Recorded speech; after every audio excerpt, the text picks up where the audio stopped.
क्या आप हड्डी जोड़ या कैंसर जैसी गंभीर बीमारी से परेशान हैं? तो अब निराश ना हो। रीवा के आरोग्यम कैंसर एवं ऑर्थो केयर सेंटर में पाइए सटीक इलाज। मिलिए हड्डी जोड़ रोग विशेषज्ञ डॉक्टर पुष्पेंद्र तिवारी और कैंसर रोग विशेषज्ञ गोल्ड मेडलिस्ट डॉक्टर आराधना त्रिपाठी से। हमारा पता है श्याम कॉम्प्लेक्स, नया बस स्टैंड, रीवा। अगर आप होटल, रेस्टोरेंट, ढाबा, कैंटरिंग या किसी ऐसे कारोबार से जुड़े हैं जहां कमर्शियल गैस सिलेंडर का इस्तेमाल होता है, तो आपके लिए बड़ी राहत की खबर सामने आई है। 1 जुलाई से ऑयल मार्केटिंग कंपनियों ने 19 किलो वाले कमर्शियल एलपीजी गैस सिलेंडर की कीमतों में बड़ी कटौती कर दी है। नई दरों के मुताबिक अब कमर्शियल गैस सिलेंडर 183 रुपए 50 पैसे सस्ता हो गया है। यह नई कीमतें 1 जुलाई से पूरे देश में लागू कर दी गई हैं। लगातार कई महीनों तक गैस सिलेंडर की कीमतों में बढ़ोतरी झेल रहे कारोबारियों के लिए यह फैसला बड़ी राहत लेकर आया है। हालांकि इस बीच एक बात साफ कर दी गई है कि 14.2 किलोग्राम वाले घरेलू एलपीजी सिलेंडर की कीमतों में फिलहाल कोई बदलाव नहीं किया गया, यानी घरेलू उपभोक्ताओं को पहले वाली कीमत पर ही गैस सिलेंडर मिलेगा। लेकिन कमर्शियल सिलेंडर का इस्तेमाल करने वाले होटल, रेस्टोरेंट, चाय की दुकान, मिठाई की दुकान, फूड स्टॉल और अन्य व्यावसायिक प्रतिष्ठानों को अब सीधा आर्थिक फायदा मिलेगा। अगर मध्य प्रदेश की बात करें तो यहाँ भी कमर्शियल एलपीजी सिलेंडर की नई कीमतें लागू हो गई हैं। सबसे पहले बात इंदौर की करें। इंदौर में अब 19 किलो का कमर्शियल गैस सिलेंडर 3040 रुपये 50 पैसे में मिलेगा, जबकि पहले इसकी कीमत 3222 रुपये 50 पैसे थी। यानी इंदौर के कारोबारियों को भी प्रति सिलेंडर 182 रुपये के करीब राहत मिली है।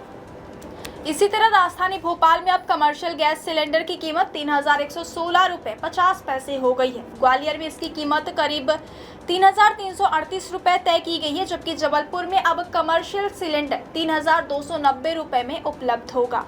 ऑयल मार्केटिंग कंपनियों के इस फैसले को व्यापारियों के लिए राहत भरा कदम माना जा रहा है, क्योंकि पिछले कई महीनों से कमर्शियल गैस सिलेंडर की कीमतों में लगातार बढ़ोतरी हो रही थी।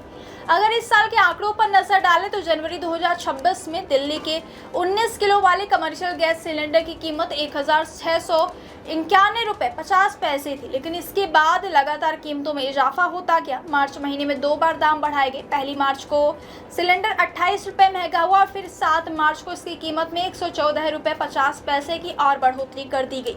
इसके बाद मई महीने में सबसे बड़ा झटका लगा, जब कमर्शियल सिलेंडर की कीमत में करीब 993 रुपये की भारी बढ़ोतरी कर दी गई, जिसके बाद दिल्ली में इसकी कीमत बढ़कर 3071 रुपये 50 पैसे तक पहुंच गई थी। इतना ही नहीं, 1 जून को भी कमर्शियल सिलेंडर 42 रुपये और महंगा कर दिया गया था। यानी लगातार बढ़ती कीमतों ने छोटे और बड़े कारोबारियों की लागत काफ़ी बढ़ा दी थी।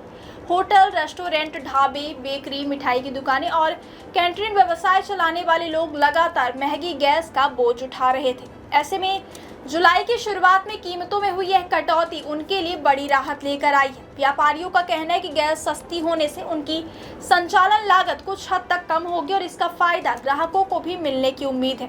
हालांकि फिलहाल यह साफ नहीं है कि खाद्य पदार्थों की कीमतों में कोई कमी आएगी या फिर नहीं, लेकिन कारोबारियों का मानना है कि अगर आगे भी गैस के दाम स्थिर रहे तो महंगाई का दबाव कुछ कम हो सकता है। वहीं घरेलू उपभोक्ताओं के लिए फिलहाल कोई राहत नहीं मिली है। 14.2 किलो वाले घरेलू गैस सिलेंडर की कीमत पहले जैसी बनी हुई है, यानी आम परिवारों को अभी गैस के दाम में किसी तरह की कटौती का इंतजार नहीं करना होगा। विशेषज्ञों का मानना है कि अंतर्राष्ट्रीय बाजार में कच्चे तेल और एलपीजी की कीमतों में होने वाले बदलाव के आधार पर आने वाले महीनों में घरेलू सिलेंडर के दामों की भी समीक्षा की जा सकती है। फिलहाल 1 जुलाई से लागू हुए इस नए फैसले से कमर्शियल गैस सिलेंडर इस्तेमाल करने वाले लाखों कारोबारियों को राहत जरूर दी है। अब सभी की नज़र अगले महीने होने वाली कीमतों की समीक्षा पर टिकी है कि क्या आने वाले समय में घरेलू एलपीजी सिलेंडर के दाम भी घटेंगे या फिर आम उपभोक्ताओं को अभी और इंतजार करना पड़ेगा।